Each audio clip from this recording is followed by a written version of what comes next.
వ్యభిచారి ఊళ్ళోకి వెళ్ళి పనుకోవాలనుకోండి, సంసోన్ చూడు, సంసోన్ని ఎవరు చూడాలి? సంసోన్ చూసి ఢిల్లీ ఊళ్ళో పనుకున్నాడు అంటది. నన్ను అక్కడ లైట్ అడగట్లేదు నాన్న, బ్లూ బాక్స్లో లైట్ అడుగు చూడు. హల్లెలూయా. చూడండి, బైబిల్ గ్రంథంలో తెలియజేయబడుతున్న మాటను గుర్తించిన తల్లి, చెల్లి, తమ్ముడు, అన్న, అయ్యా. ఏ రోజైతే దేవుడు సన్నిధికి వచ్చావో నీవు దేవుడిని బట్టి భయపడకూడదు. మన యేసయ్య ఏ దేవుడు? భయం ఉన్న దేవుడా, భయం లేని దేవుడా? అసలుకి మీరు భయపడుతూ చెప్తున్నారు ఆ మాట కూడా. భయం లేని దేవుడు అని భయపడకుండా చెప్పండి, ఇంకా చెప్పండి. యేసయ్య భయం లేదు, నీకు భయం లేదు, అంతే. నువ్వు ఆయన కూతురు కదా, ఆయన బీజం ఉంది కదా, ఆయన రక్తంలో కడగబడ్డావు కదా, ఆయన సమృద్ధి జీవనికి ఇచ్చాడు కదా, ఆయన సంబంధుడు కదా, సత్తా ఉంది కదా, సామర్థ్యం ఉంది కదా, సమర్థుడు కదా నువ్వు నమ్ముకున్న దేవుడికి. చచ్చిపోయిన దేవుడు, సమాధి చేయబడిన దేవుడు, సమాధిలోనే ఇంకా ఉన్నవాడు కాదు మన దేవుడు. సమాధిని గెలిచినవాడు. భయం లేదు ఆయనకి. యేసయ్య బిడ్డ, నువ్వు భయం లేదు. యేసయ్య భయపడ్డు, నువ్వు భయపడవు, అంతే. ఆయన నువ్వు సిగ్గుపడినవాడు. నువ్వు అవమానాలు తలంచుకోవద్దు. నాకు అలా జరిగిద్దేమో బ్రదర్, తలంచుకుంటున్నావా? తలంచుకో, బాగా జరిగిద్ది, అలాగే జరిగిద్ది, అంతకంటే గోదలు జరిగిద్ది. తలంచుకోకపోతే జరగదు. తలంచుకోకపోతే ఏమవుదు? జరగదు. షడ్డర్ మేష అప్పుడు కూడా తలంచుకున్నారా? మమ్మల్ని అగ్నిలో పడేస్తారంట, మేము చచ్చిపోతాం అంట, తలంచుకున్నారా? ఇందులో కొంచెం జవాబు చెప్పాల్సింత మాకు లేదు. మా దేవుడు రక్షించడానికి సమర్థుడు. ఎవరంట ఆయన దేవుడు? సమర్థుడు. రక్షిస్తాడు, రక్షిస్తాడు. ఏం చేస్తాడంట? రక్షిస్తాడు. చెప్పాలి ఇంకోసారి చెప్పాలా? మండుచున్న అగ్ని నుంచి రక్షించుకు సమర్థుడు. చదవండి అయ్యా, ఒకసారి వచ్చిన చదవండి అయ్యా. డానియేలు గ్రంథంలో నుంచి చూడండి అమ్మ, తల్లి, చెల్లి, తమ్ముడు, అన్న, అయ్య, అక్క, అమ్మ, అందరు చూడండి. 3వ అధ్యాయము డానియేలు గ్రంథంలో నుంచి మనం చూద్దాం. 17వ వచనం అయ్యా. మేము సేవించున్న దేవుడు మండుచున్న వేడిమి గల ఈ అగ్నిగుండంలో నుండి మమ్మను తప్పించి రక్షించుటకు సమర్థుడు. మరియు వశమున పడకుండా ఆయన మమ్మల్ని రక్షించును. ఏం చేస్తాడంట? మీ వస్తువులో పడకుండా ఏం చేస్తాడంట? రక్షిస్తాడు. తర్వాత అయ్యా మళ్ళీ చూడండి, రక్షిస్తాడు. తర్వాత అయ్యా, మరియు ఒకవేళ ఆయన రక్షింపపోయినను, రక్షించపోయిన రాజా నీ దేవతలను మేము పూజింపనేమని నీవు నిలువబెట్టిన వ్యక్తి. రక్షించుటకు సమర్థుడు. రక్షించపోయినా కూడా మేము మాత్రం చర్చి మానము. ఏం మానం? చెప్పాలి. హల్లెలూయా. మేము మాత్రం మానం. ఎందుకని? దేవుడు అస్తమే దేవుడు సావాసము, దేవుడు కంచే దేవుడు సావాసము, దేవుడు కాపుదలే దేవుడు మందిరము, దేవుడు కవచమే దేవుడు మందిరము. దేవుడిని ఆశ్రయించడమే దేవుడు మందిరంలోకి రావటం. ఆయన తన ప్రజలను తన యొక్క కప్పుతాడంట, తన గుడారంతో కప్పుతాడంట. ఆయన గుడారమే దేవుడు మందిరం. చూడండి, ప్రకటన గ్రంథం చూడండి, తన గుడారంతో మళ్ళీ కప్పుతాడని రాయబడి ఉంటుంది. ప్రకటన గ్రంథం చూడండి అమ్మ, 7వ అధ్యాయంలో నుంచి అయ్యా.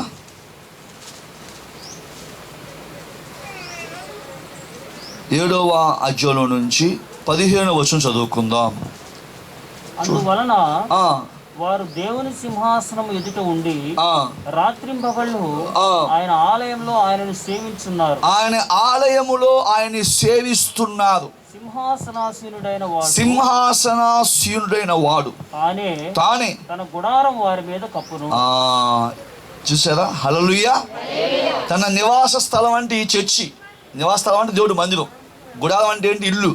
దేవుడి ఇల్లు అంటే దేవుడు మందిరం. దేవుడు మందిరంతో దేవుడిని ఏం చేస్తాడు? కప్పుతాడు. నువ్వు మందిరం రావాలిగా. కప్పాలి అంటే నువ్వు ఆయన దగ్గర రావాలి. కప్పుతాడు ఆయన నిన్ను. ఎలా కప్పుతాడమ్మా? తన గుడారముతో. చెప్పండి, ఎలాగా? తన గుడారముతో నిన్ను కప్పుతాడు. నువ్వు భయపడకూడదు. దేవుడిని నమ్ముకున్నావు. సిగ్గుపడే పని చేయడు దేవుడు. నిన్ను సిగ్గుపడినవాడు. నువ్వు అవమానం తలంచుకోవద్దు. షడ్రకు మెషకు అబ్దుగోలు అవమానం తలంచుకున్నారా? అయ్యి రాజా, మా దేవుడు రక్షించకు సమర్థుడు. ఒకవేళ రక్షించలేదా పల్లా, రక్షించలేదా పల్లా, రక్షించలేదా ఆయన పర్లేదా అయ్యా, మేము మాత్రం దీనికి మొక్కము, మేము మాత్రం దానికి నమస్కారం చేయము, మాకు అవసరం లేదు. హల్లెలూయా. మాకేం లేదు, అవసరం లేదు. మొక్కనంటే మొక్కం అంతే. ప్రాణాలు పోతాయిరా, పోవయ్యా, ఎన్ని రోజులు చచ్చుతూ బతుకుతాను ఆ బ్రతుకులో సంతకెళ్ళా. నాది ఒక బ్రతుక, నా ముఖం మీద కోడి రెట్టయ్యా, కాకి వచ్చి నా మీద ప్యాసిపోయా. ఎన్నిసార్లు దాక్కుంటాను, ఎన్నిసార్లు దాక్కుంటా. నేను దాక్కోకూడదు. నా దేవుడిని ప్రకటించి మహింపరిచి సంధించి సాక్షిగా గణపరిచే సమయం ఆసన్నమైంది. దేవుడి యొక్క వాక్యం తెలియజేయబడుతున్న మాట తల్లి, చెల్లి, తమ్ముడు, అన్న, అయ్య, అక్క, అమ్మ, చూడండి, ఆలోచించండి, గమనించండి, గ్రహించండి. దాక్కున్నారా మానానికి? షడ్డక మేషుగా అబ్నులు దాక్కున్నారా? దాక్కోలా. చెప్పండి, దాక్కున్నారా అంటే దాక్కున్నారా ఏంటి చెప్పు, దాక్కున్నారా అని ఇది ఆలోచించేపాటికి మనకి రేపు వచ్చే అది వస్తుంది. దాక్కున్నారా అంటే దాక్కోలేదు అని చెప్పండి. ఇక్కడ అదేగా రాసి ఉంది. దాక్కున్నారా? యేసుక్రీస్తు నామములో చూడండి, 6వ అధ్యాయం చూడండి. ఇక్కడే యోహాను దానియేలు గ్రంథం అయ్యా, దానియేలు గ్రంథంలో నుంచి 6వ అధ్యాయం చూడండి. తల్లి, చెల్లి, తమ్ముడు, అన్న, 20వ వచనం చదువుకుందాం. 6 అధ్యాయము 20 వచనం చదువుకుందాం. తల్లి, చెల్లి, తమ్ముడు, అన్న. అతడు గుహ దగ్గరకు రాగానే ఈ రాజుగారి పేరు ఏం తెలుసు అండి? దర్యావేషు పరిపాలనలో ఉందన్నమాట. ఇప్పుడు ఈ దర్యావేషు పరిపాలనప్పుడు ఆ రాజు అంట సింహం బోలు వేయమని చెప్పి తాకిదులు పుట్టించి ప్రజలందరూ కూడా డానియేలుని సింహం బోలు వేపిస్తే ఈ డానియేలు గారు సింహం బోలుకి వెళ్ళి హ్యాపీగా వెళ్ళారు, సంతోషంగా, భయపడకుండా సింహం బోలుకి వెళ్తే రాజుగారు అంటే ఉపవాసం ఉండి అన్నీ మానేసి రాత్రంతా మెలుకుగుండి తెల్లవారుజామున లేచి వచ్చి గుహ దగ్గరికి వచ్చాడు. గుహ దగ్గరికి ఎవరు? అన్య జనాంగానికి సంబంధించిన రాజు. ఏ జనాంగానికి సంబంధించిన రాజు? ఈ దర్యావేషు అన్య జనాంగానికి సంబంధించిన రాజు. ఏ రాజమ్మా? గట్టిగా చెప్పండి. రాజుగారి పేరు కూడా మనం ఒకసారి చదువుతాం మనకు అర్థమవటం కోసం. 6వ అధ్యాయం అయ్యా, యేసుక్రీస్తు యొక్క బైబిల్ గ్రంథం తెలియజేయబడుతున్న మాటను మనం చూద్దాం. 6వ అధ్యాయంలో నుంచి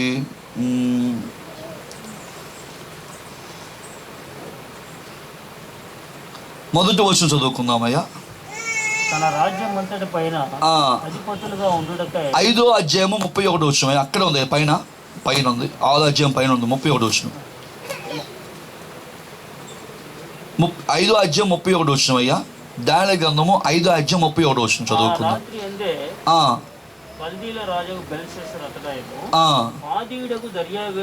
మాదీయుడగు దర్యావేషు ఇప్పుడు 6వ అధ్యాయంలో ఉన్న రాజు పేరు తెలుసా? దర్యావేషు. చెప్పండి, ఏ వేషు? ఇంకోసారి చెప్పండి అమ్మ. ఈ దర్యావేషు కాలములో డానియేలు సింహం బోన్లు వేశారు. దర్యావేషు కాలములో డానియేలుని సింహం బోన్లు వేశారు. ఏ బోన్లు వేశారు? సింహాలు ఉన్నాయి, ఒకటి కాదు, 2 కాదు, చాలా సింహాలు ఉన్నాయి అన్నమాట. వాటికి రోజు మేత వేస్తారు. 2-3 రోజు నుంచి మేత ఆపేశారు. ఈ డానియేలుని ఎలాగైనా సింహం బోన్లు వేద్దామని. కానీ సింహాలు బోన్లు అంటే డానియేలు భయపడ్డాడంటే భయపడలేదు. ఎందుకంటే ఆయనలో జీవం ఉంది. ఏముంది? జీవవాసన ఉన్నాడు. ఆయన మానవాసన లేదు ఆయనలో. అందుకే ఆయన ఉపవాసం ఉండేవాడు కాబట్టి ఆయన సింహం బోన్లు వేస్తే సింహాల ఉపవాసం ఉంచాడు దేవుడు. హల్లెలూయా. నువ్వు జీవోపవాసం అనుకోండి, నీ చుట్టుపక్కల అందరూ కూడా జీవ మాటలు మాట్లాడతారు. గుర్తుంచుకోండి బాగా. మీరు ఎప్పుడు చూసిన అవమానం తలంచుకున్నారు అనుకోండి, మీ చుట్టుపక్కల అందరూ కూడా మిమ్మల్ని అవమానపరుస్తూనే ఉంటారు. రోజు అవమానపరుస్తారు. నీ మొహం సంతకెళ్ళా, నీ చొత్తంటే నీకు ఎందుకు కరోనా వచ్చినట్టుగా ఉంది, దూరంగా ఉండు, దగ్గమాకు, నాకు దూరంగా ఉండు, ముట్టుకోమాకు అని అంటూ ఉంటుంది. నీ మనసులో ఏముంది? అదే ఉంది. ఏముంది? ఏమో నాకు వచ్చిందేమో ఎందుకు వెళ్ళి చెక్ చేసుకుని పోతుంది కదా, ఉందగా లోపల. అదేం చేసేది వెళ్ళి లేని దాన్ని ఉన్నదే రిపోర్ట్ తీసుకొచ్చింది. వావ్, అద్భుతం. లేదు కానీ ఉందని రిపోర్ట్ వచ్చింది నీకు. ఒక అద్భుతం. ఎందుకని? నువ్వేం తలంచావు? అవమానము. చెప్పండి, ఏం తలంచావు? యెషయా ఏం చెప్పాడు? మీ అవమానం తలంచమాకండి అని చెప్పాడు. భయపడమాకండి, సిగ్గుపడాల్సిన పని లేదు, మీ అవమానం తలంచమాకండి అని చెప్పాడు.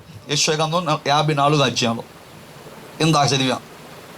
మళ్ళా మనం అవమానం తలంచాం అనుకో, మనకేమొచ్చుద్ది? చెప్పండి, అవమానమే వచ్చుద్ది. దేవుడి యొక్క వాక్యం చెబుతున్న మాటను చూడండి. ఇప్పుడు మానవులో పంపించేశారు. డానియేలుని తీసుకెళ్ళి సింహంలో వేసేసారు. డానియేలు ఏం చేశాడు? హ్యాపీగా ఉపవాస ప్రార్థన చేశాడు. వాటిని కూడా ఉపవాసం ఉంచాడు, సింహాలను కూడా. ఈ దర్యావేషు ఎవరు? లోకస్తుడు, దేవుడిని తెలియనివాడు, దేవుడు అంటే యేసుని నమ్మనవాడు, యూదుని నమ్మనవాడు ఈ దర్యావేషు. కానీ డానియల్ సిన్సియారిటీ చూసి డానియల్ యొద్దకు వచ్చి, గృహ యొద్దకు వచ్చి ఏమంటున్నాడు చూడండి, 20 వచనం చదవండి అయ్యా. ఆ డానియల్ గ్రంథము 6వ అధ్యాయం 20 వచనం. ఆ రాజుగారు గృహ దగ్గర రాగానే దుఃఖ స్వరముతో దానియేలు అని పిలిచి, దేవుని సేవకుడైన దానియేలు, నిత్యము నీవు సేవించిన నీ దేవుడు నిన్ను రక్షింపగలిగినా. చాలయ్యా, ఏమన్నాడు ఈయన? దానియేలు, ఓయ్ ఉన్నావా, పోయావా, నేను అనుకుంటూనే ఉన్నా పోతావని అంటున్నాడా? జీవంగల దేవుని సేవించే దానియేలు, నిత్యము నువ్వు సేవిస్తున్న దేవుడు నిన్ను రక్షించగలిగనా అంటున్నాడు. హల్లెలూయా. ఒక ఏడుస్తున్నాడు కానీ దేవుడిని నమ్ముతున్నాడు. ఏమని? దేవుడు ఏ దేవుడు అంట? జీవము గల దేవుణ్ణి సేవించే దానియేలు. ఏముంది యేసులో? జీవం ఉంది. హల్లెలూయా. నీలో కూడా అదే జీవం ఉంది. నువ్వు యేసు నామములో రక్షణ పొందావు, బాప్తిసం తీసుకున్నావు, నువ్వు కుమారుని అంగీకరిస్తే నీలో జీవం ఉంటుంది. యోహాను రాసిన పత్రిక మళ్ళీ చదువుతాం. యోహాను రాసిన మొదటి పత్రిక 5వ అధ్యాయం 12వ వచనం చదువుకుందాం. తల్లి, చెల్లి, తమ్ముడు, అన్న, అయ్య, అక్క, అమ్మ అందరూ చూడండి అమ్మ. యోహాను రాసిన మొదటి పత్రిక 5వ అధ్యాయం 12వ వచనం చదువుకుందాం. దేవుని కుమారుని అంగీకరించువాడు జీవము గలవాడు. దేవుడు నా సౌండ్ చూడనా, మౌత్ పీస్. దేవుని కుమారుని అంగీకరించువాడు జీవము గలవాడు. దేవుని కుమారుని అంగీకరింపని వాడు, దేవుని కుమారుని ఎవరైతే అంగీకరించరో వారు జీవము లేనివాడంట. హల్లెలూయా. ఏం లేదు, మనకి బతుకున్నామన్న పేరైతే ఉంది కానీ మనం మృతులమే. పేరుకే యేసు నమ్మాం, పేరుకే బైబిల్ పట్టుకున్నాం. ఏంటమ్మా అంటే మేము ప్రార్థనకి వెళ్తామండి. ఇప్పుడు కాదు, ఆరోగ్యంగా ఉన్నప్పుడు చెప్పావు, మా దేవుడు గొప్పోడండి, అసలు ఒక్క ఆదివారం కూడా మిస్ అవ్వమండి అని చెప్పావు. ఇప్పుడు ఎన్ని ఆదివారాలు మిస్ అవుతున్నావో తెలియదు, ఎందుకు మిస్ అవుతావో తెలియదు, ఎప్పుడు వస్తావో తెలియదు, ఎప్పుడు వెళ్తావో తెలియదు, ఎవరికి భయపడతావో కూడా తెలియదు. రోడ్డు మీద అడుక్కునేవాడు కూడా భయపడతావు నువ్వు. ఎందుకంటే కుమారుని నువ్వేమవలా? అంగీకరించలా. చెప్పండి. పేరుకే బాప్తిసం తీసుకున్నామండి యేసయ్య నామములో. ఎవరో తీసుకున్నారు? అన్నాదమ్ములు ఇద్దరం కలిసి తీసుకున్నామండి. అబ్బా, అక్క చెల్లి ఇద్దరం కలిసి తీసుకున్నామండి. అమ్మో, భార్యాభర్తలను కలిసి తీసుకున్నామండి. అమ్మో, కలిసి తీసుకున్నారు. ఏమయ్యారు? ఇద్దరు ఎక్కడికి వెళ్ళారు? ఎటువైపు వెళ్ళారు? షెడ్డకు మెస్సుకు అగ్నిగోలు అగ్నిలోకి వెళ్ళారా? వెళ్ళలేదా? వెళ్ళారు, వచ్చారు. మళ్ళీ వాళ్ళు హ్యాపీగా వెళ్ళారు, తర్వాత వచ్చారు, హ్యాపీగా వచ్చారు. అలాగే షెడ్డకు మెస్సుకు అగ్నిగోలు తర్వాత డానియేలు ఏం చేశాడు? సింహంలోకి వెళ్ళాడా? రాజుగారు వచ్చి దర్యావేషు అంటున్నాడు, జీవంగల దేవుని సేవిస్తున్న డానియేలు, నిన్ను నిత్యము సేవిస్తున్న నీ దేవుడు నిన్ను రక్షించగలిగినా. ఒక రాజు, యేసుని తెలియని రాజు, ఏం కనిపించింది? జీవవాసన కనిపించింది డానియేలు. ఆయనకి ఏ వాసన?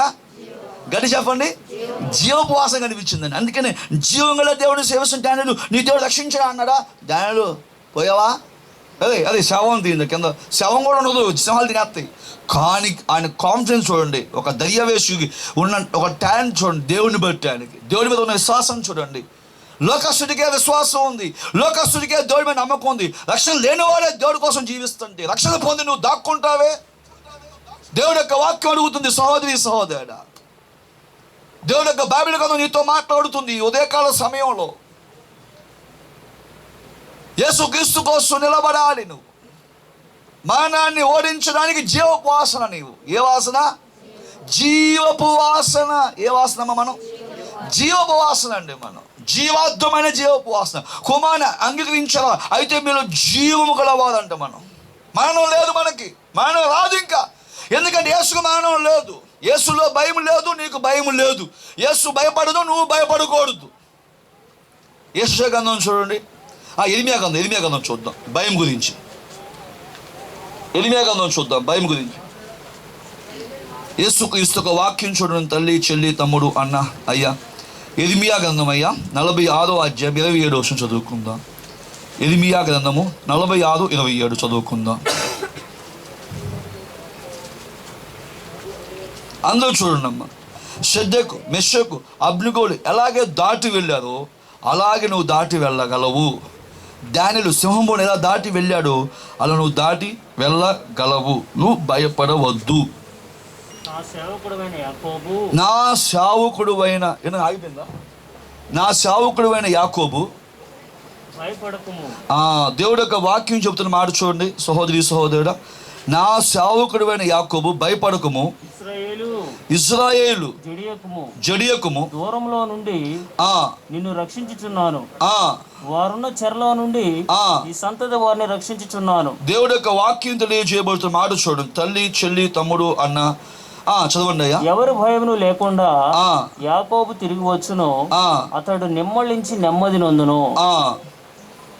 తర్వాత నా సేవకుడైన యాకోబు, నేను నీకు తోడై ఉన్నాను, భయపడకుము. నేనెక్కడికి నిన్ను చెదరగొట్టుతునో ఆ సమస్త దేశ ప్రజల సమూల నాశనం చేసేదను, అయితే నిన్ను సమూల నాశనం చేయను. చూడండి దేవుడి యొక్క వాక్యం చెబుతున్న మాట చూడండి. 27వ వచనం చూస్తే, నా సేవకుడైన యాకోబు భయపడమాకు. ఎవరు భయపడకూడదు? నా సేవకుడైన యాకోబు ఏం పడకూడదమ్మా? భయపడమాకు. ఇశ్రాయేలు, జడవకుము.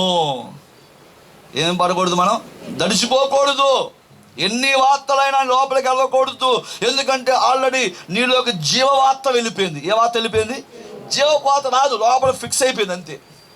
మన వార్త లోపలికి వెళ్ళదు, ఓన్లీ జీవవార్తే వెళ్తుంది, యేసు వాక్యమే వెళ్తుంది. ఎవరిని చెప్పినా వెళ్ళదు. ఎందుకంటే నీవు దేవుడి యొక్క కుమారుని అంగీకరించావు. బాప్తిసం తీసుకున్నావు కదా. ఏం చేసావు అంట? నువ్వు బాప్తిసం తీసుకున్నావు కదా. నువ్వు ఏమయ్యావు? జీవోపవాసన అయ్యావు. ఏమయ్యావమ్మా? జీవోపవాసన అయ్యావు. జీవోపవాసన అయ్యావు అంతే. జీవవాసన అయిన తర్వాత నువ్వేమవుతావు? జీవోపవాసన అయిన తర్వాత నువ్వేమవుతావు? సజీవురాలుగా దేవుడి కోసం నిలబడతావు. సింహం బోను యొద్దకు వెళ్ళి షడ్డక మెషకు అబ్నిగోలుని దేవుడు కాపాడిన తర్వాత దానియేలు సింహం బోను వేస్తే దానియేలు యొద్దకు వెళ్ళినటువంటి రాజు అంటున్న దర్యావేషు, జీవం గల దేవుడిని సేవిస్తున్న దానియేలు నిన్ను దేవుడు రక్షించాడా? రక్షించగలిగినా అంటే దానియేలు అంటున్నాడు, చిరంజీవి రాజా చిరకాలము నువ్వు వద్దులుదుగాక. భయపడమాకండి. యేసయ్య భయపడరు. యేసయ్య ఏమోడమ్మా? చెప్పండి, ఏమోడు యేసయ్య? భయపడరు. మీరేం కాకూడదు? భయపడకూడదు. దేవుడి యొక్క వాక్యం తెలియజేయబడుతున్న మాటను గుర్తించండి. ఎప్పుడైతే సత్యాన్ని మనం విన్నామో, క్రీస్తు యేసు అడుగు జాడలో మనం ముందుకెళ్ళాలి. ఏ జాడలో ముందుకెళ్ళాలి? క్రీస్తు యేసు అడుగు జాడలో. నన్ను చూడనా ఒకసారి పెట్టాను. యేసు క్రీస్తు వాక్యం తెలియజేయబడుతున్న మాటను చూడండి సహోదరి సహోదరుడా.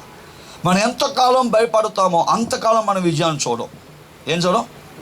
చెప్పండి, గడ్డి చెప్పండి. విజయాన్ని చూడలేదు. డానియేలు అయిపోయారు, షడ్రక్ మెషక్ అబ్నిగోలు అయిపోయారు. ఇంకో వ్యక్తిని చూద్దాం బైబిల్ గ్రంథంలో నుంచి. చూడండి, యేస్కేలు గ్రంథంలో నుంచి 37వ అధ్యాయంలో నుంచి మొదటి వచనం చదువుకుందాం. యేస్కేలు గ్రంథము 37వ అధ్యాయము మొదటి వచనం చదువుకుందాం. యెహోవా హస్తము నా మీదకి వచ్చెను. నేను ఆత్మవశుడనై ఉండగా యెహోవా నన్ను తోడుకొని వెళ్ళి ఎముకలతో నిండిన ఒక లోయలో నన్ను దింపెను. ఎండిపోయిన ఎముకలు అంట లోయలో దింపెను. ఆయన వాటి మధ్య నన్ను ఇటు అటు నడిపించుచుండగా, ఒకసారి ముందు చూపించాడు అన్నమాట దేవుడు, ఇటు అటు తిరిగి చూపించాడు. ఈ యొక్క యేస్కేలు ఏమంటాడా, ఈ నరపుత్రుడు ఏమంటాడా, అసలు ఎంత భక్తి ఉంది వీడికి, ఎంత ఆసక్తి ఉంది, ఎంత ధైర్యం ఉంది, శవాలు చూస్తే ఏమైనా భయపడతాడా, ఎముకలు చూస్తే ఇంకా భయపడతాడా, చూద్దాం వీడిని ముందు దింపుదాం అని చెప్పి ఒక ప్రవక్త అయినటువంటి యేస్కేలుని నరపుత్రుని భూమి మీద ఆ లోయలోకి దింపాడు. దింపక తిప్పుతున్నాడు అటు ఇటు. చూడండి, చూసారా? మనకు కూడా చాలా వార్తలు వస్తామంటే మన నుంచి చుట్టూ వస్తాయి వార్తలు. మనం నిజంగా దేవుడిని అంగీకరించినట్లయితే ఏ వార్త లెక్క చేయొద్దు మీరు. హల్లెలూయా. ఎందుకంటే మీరు కుమారుని అంగీకరించారు. ఎవరిని అంగీకరించారు? మీ ఇంటి బయట ఉంటుంది కదా బోర్డు, ఈ గుడారానికి యేసు ప్రభువు మాత్రమే అధికారి అని ఉంటుంది కదా. మరి ఆయన అధికారి కాబట్టి ఆయన నిన్ను కాపాడుతాడు. ఆయన అధికారి కాబట్టి ఆయన నిన్ను సంరక్షిస్తాడు. ఆయన అధికారి కాబట్టి ఆయన నిన్ను లేవనెత్తుతాడు. ఆయన అధికారి కాబట్టి ఆయన నిన్ను దీవిస్తాడు, సంరక్షిస్తాడు. ఎన్నోసార్లు నువ్వు ఏడ్చావు. ఎన్నోసార్లు ఏం చేసావు? నువ్వు ఏడ్చావు. ఇప్పుడు కాదు, ఈ వైరస్ రాకముందు ఏడ్చావు. చాలా బాధల్లో ఏడ్చావు, చాలా అప్పుల్లో ఏడ్చావు, చాలా సమస్యల్లో ఏడ్చావు, చాలా దుఃఖంలో ఏడ్చావు, చాలా ఆవేదనలో ఏడ్చావు. ఆడేందానా ఆవేదనలో ఏడ్చావు, ఎన్నో ఇబ్బందుల్లో ఏడ్చావు, ఎన్నో ఆందోళనలో ఏడ్చావు. ఏడ్చినప్పుడు దేవుడు ఏం చేశాడు? నిన్ను కాపాడాడు. ఏం చేశాడు దేవుడు? నిన్ను కాపాడాడు. నీ ఏడుపును విని నీకు కావాల్సినవన్నిటిని సమకూర్చాడు. ఎప్పుడు నువ్వు భయపడుతున్నావని, భయపడకూడదని, భయపడని దేవుడు నీకు బలపరిచాడు. నిన్ను ఏం చేశాడు? నిన్ను బలపరిచాను. ఏం చేశాడమ్మ? నిన్ను బలపరిచాను. చెప్పండి, ఏం చేశాడు? నిన్ను గట్టి చెప్పండి. బలపరిచాడు. నిన్ను బలపరిచాడు దేవుడు. ఆయన చెబుతున్న మాటను గుర్తించండి. మీరు భయపడ్డారనుకోండి, దేవుడు యొక్క వాక్యం నెరవేరదు మన జీవితంలో. నా సేవకుడిని యాకోబు, భయపడమాకు, నువ్వేం చేయకూడదు, భయపడద్దు, తర్వాత జరగవు మాకు. దడుస్తూ ఉంటాం. ఇక్కడ చూడండి, మామూలుగా అయితే అసలుకి మనల్ని ఎవరు ఆపలేదు. కొంతమందిని వాళ్ళు కానీ గొడవ పెట్టుకుంటే 100 మందితో కూడా వీళ్ళు ఒక్కళ్ళు యుద్ధం చేయగలరు. భయం వేస్తే అందుకన్నా ముందు వీళ్ళే శవాలూములకు వెళ్ళిపోతారు, అంత భయం. అందుకని శవాలను చోట తీసుకొచ్చాడు. ఎవరిని? యేసుక్రీస్తున్నారు. ఎవరినమ్మా? ఏస్కేల్ని తీసుకొచ్చాడు. ఎక్కడ తీసుకొచ్చాడు? శవాలను చోట తీసుకొచ్చాడు. ఎక్కడ తీసుకొచ్చాడు? శవాలను చోట తీసుకొచ్చాడు. తీసుకొచ్చి ఏస్కేల్ అటు తిప్పుతున్నాడు. అటు తిప్పుతా ఉన్నాడు. ఏంటి అంటే, ఏమంటావు ఏస్కేల్, ఏమంటావు? చూడండి, 2వ వచనం చదవండి అయ్యా. ఎముకలు అనేకములు ఆ లోయలో కనబడెను, అవి కేవలం ఎండిపోయినవి. చూసారా? ఎండిపోయిన ఎముకలు కనిపిస్తున్నా. ఏస్కేల్ భయపడ్డా అని చూశాడు ఫస్ట్ దేవుడు. కానీ ఏస్కేల్ భయపడలా. నిలబడ్డాడు. అప్పుడు నెక్స్ట్ పని చేయించాడు దేవుడు. గమనించండి, దేవుడు మనల్ని వాడుకోవాలన్నా, ఉపయోగించుకోవాలన్నా, ఫస్ట్ వ్యక్తిగతంగా ఉన్నప్పుడు నువ్వు దేవుడికి స్ట్రాంగ్గా కనిపించాలి. సమస్యలో స్ట్రాంగ్గా కనిపించాలి, దేవుడికి ఇబ్బందులు బలంగా కనిపించాలి. ఎవరు లోకస్తులతో పోల్చుకోవద్దు, లోకస్తులతో ఎంచుకోవద్దు. వాళ్ళ జరిగింది నాకు జరుగుద్ది అనుకోవద్దు. వాళ్ళ మీద దేవుడి ప్రణాళిక వేరు, నీ మీద దేవుడి ప్రణాళిక వేరు. నువ్వు వేరు. నువ్వు ప్రత్యేకించబడిన వాడివి. నీ కోసమే ఆయన గుడారము నీ మీద కప్పాడు. నీ కోసము, నీ బిడ్డల కోసం ఆయన గుడారాన్ని నీ మీద కప్పాడు. ఏం చేశాడు? ఆయన గుడారాన్ని నీ మీద కప్పెను. బైబిల్ గ్రంథం తెలియజేయబడుతున్న మాట చూడండి. ఏ రోజైతే, ఎనాడైతే సత్యాన్ని మనం గుర్తించామో, నిజమే, నా మీద దేవుడు గుడారం కప్పాడు, నాకేమీ కొదువ కొలత లేదు, నేను దేవుడిని స్వీకరించాను. ఎండిపోయిన ఎముకల్లోకి వెళ్ళిన తర్వాత ఆ లోయలో తీసుకెళ్ళి మొత్తం చూపిస్తే అంత కుళ్ళిపోయిన వాసన. అసలు ఈ ఎముకల్లో ఉన్నటువంటి ఆత్మలన్నీ పైకి వెళ్ళిపోయి ఏమనుకుంటున్నాయో చూద్దాం. చూడండి, 37వ అధ్యాయం అయ్యా, 11వ వచనం చదువుకుందాం. ఈ ఎముకల్లో ఉన్న ఆత్మలు ఇజ్రాయెల్ ప్రజలు. వీళ్ళందరూ ఏమనుకుంటున్నారు చూద్దాం. ఇది ఒక దర్శనం అనమాట. యేసుక్రీస్తు గారు చెప్తున్న దర్శనం ఇది ఒకటి. అప్పుడు ఆయన నాతో ఇట్లనేను, నరపుత్రుడా, ఈ ఎముకలు ఇశ్రాయేలందరినీ సూచించున్నది. ఈ ఎముకలన్నీ ఇశ్రాయేలును సూచిస్తుంది, చర్చికి వచ్చే వాళ్ళని సూచిస్తున్నాయి. ఇవి వారు మన ఎముకలు ఎండిపోయాను, మన బతుకులు అన్నీ పోయి, ఒక్కడ కూడా లేదు మనకి. విశ్వాసం ఎండిపోయే, ఆత్మ ఫలాలు ఎండిపోయే, కృపావరాలు ఎండిపోయే, భక్తి ఎండిపోయే, అద్భుతాలు ఎండిపోయే, ఆశ్చర్యకార్యాలు ఎండిపోయే, అన్నీ ఎండిపోయేను. సూచన వారు మన ఎముకలు ఎండిపోయేను, మన ఆశ విఫలమాయను, మన ఆశలన్నీ విఫలమాయను, మనము నాశనమై పోతిమని అనుకుంటున్నాయంట. చూడండి, ఇజ్రాయేల్ ప్రజలు అంటే వీళ్ళు ఎండిపోయిన ఎముకలు ఎవరంటమ్మా? చెప్పండి. ఇజ్రాయేల్ ప్రజలు, చర్చికి వెళ్ళేవాళ్ళు, రక్షణ పొందినవాళ్ళు, దేవుడిని నమ్మినవాళ్ళు, బాప్తిసం తీసుకున్నవాళ్ళు, దేవుడి కోసం ఉపయోగపడేవాళ్ళు, దేవుళ్ళో వాడబడేవాళ్ళు, దేవుడి కోసం నిలబడిన వాళ్ళు. ఈరోజు ఏమయ్యారంట? తొలగిపోయారు. దేవా, మేము ఎండిపోయామయ్యా, నిరాశతో మిగిలిపోయామయ్యా, మేమేమీ సాధించలేదయ్యా అంటున్నప్పుడు యేసుక్రీస్తును దేవుడు తీసుకెళ్ళి అక్కడ దింపి యేసుక్రీస్తు నువ్వు నిలబడ్డావయ్యా, భయపడలేదు, ఎముకల మధ్యలో నిలబడ్డావు, మంచిదే. ఈ ఎముకలు మనుషులు అవ్వగలవా? మళ్ళీ వాళ్ళకి పోగొట్టుకుంది సంపాదించుకోగలవా? మళ్ళీ ఈ వైరస్సుల నుంచి ప్రజలకు విముక్తి కలుగుతుందంటావా? చెప్పు అని దేవుడు యేసుక్రీస్తుని అడుగుతున్నాడు. సమాజం నిన్ను అడుగుతుందండి. సమాజం క్రైస్తవుడుగా నిన్ను అడుగుతుంది. నువ్వేం చెప్తావు? ఏమోనమ్మా, నాకేం తెలుసమ్మా, నేనే పేషెంట్ని అయిపోయానమ్మా. ఏమైపోయావంట? పేషెంట్. వీళ్ళకేం రాలా కరోనా, వీళ్ళు ఫేసే అలా పెట్టేస్తారు. కొంతమంది కొంతమంది అలాగే ఉంటుందండి. ఫోన్ చేసి ఒక ఆమెకి ఫోన్ ఎత్తింది. హలో, ఎవరు అంది. అమ్మ నేనమ్మా పాస్టర్ గారిని, మీరు చర్చికి రావట్లేదు ఏంటమ్మా అంటే, అయ్యా అయ్యా నాకు ఏమీ ఒంట్లో బాగోలేదయ్యా, అమ్మా అయ్యా. ఇందాక కదా హలో ఎవరో మాట్లాడేది అని ధైర్యంగా మాట్లాడింది. అప్పటికే ఫోన్ వచ్చి నాకు తలకే వాసన వస్తుంది. తలకే సూప్ పెడతారుగా, ఆ వాసన వస్తుంది నా ఫోన్లో నుంచి. చికెన్ వాసన వస్తుంది, బిర్యానీ వాసన వస్తుంది, పీతల వాసన వస్తుంది.